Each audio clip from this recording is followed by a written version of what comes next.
at the Excelsior by P.G. Wodehouse.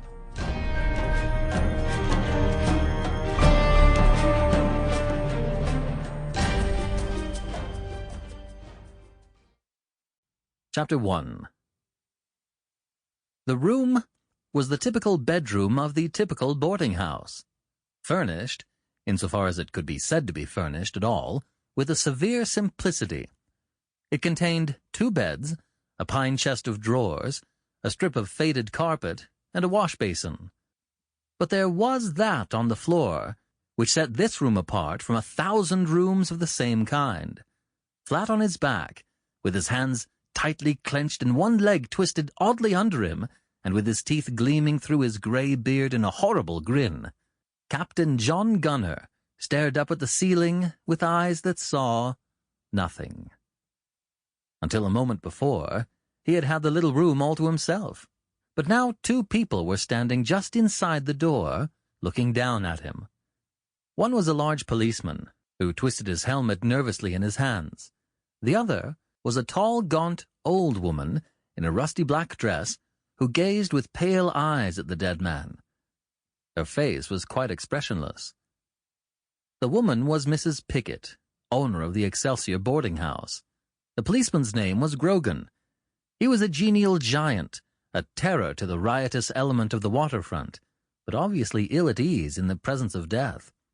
He drew in his breath, wiped his forehead, and whispered, "Look at his eyes, Mum." Mrs. Pickett had not spoken a word since she had brought the policeman into the room, and she did not do so now. Constable Grogan looked at her quickly.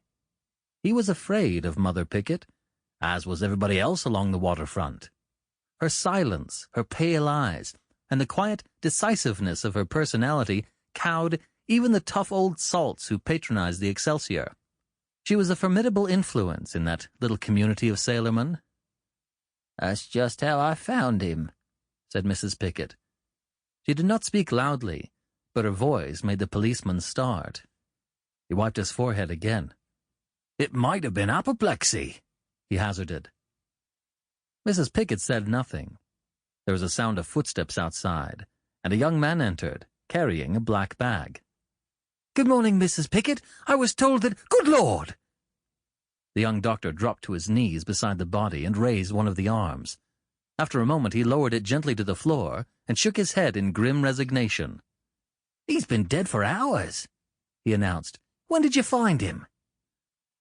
20 minutes back," replied the old woman. "I guess he died last night. He never would be called in the morning, said he liked to sleep on. Well, he got his wish."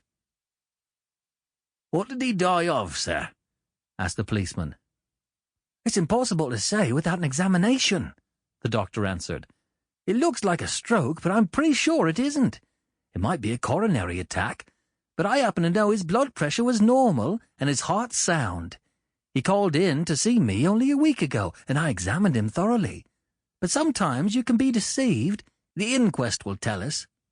He eyed the body almost resentfully. "I can understand it.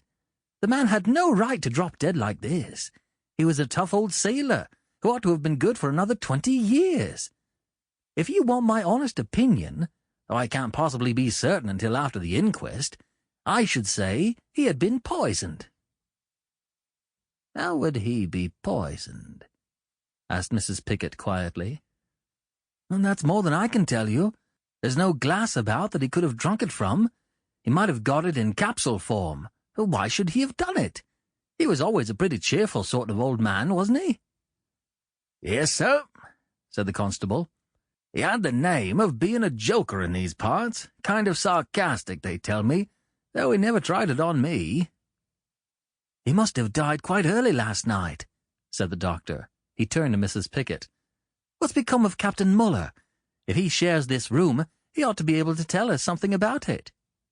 "Captain Muller spent the night with some friends at Portsmouth," said Mrs. Pickett. "He left right after supper and hasn't returned." Sample complete. Ready to continue?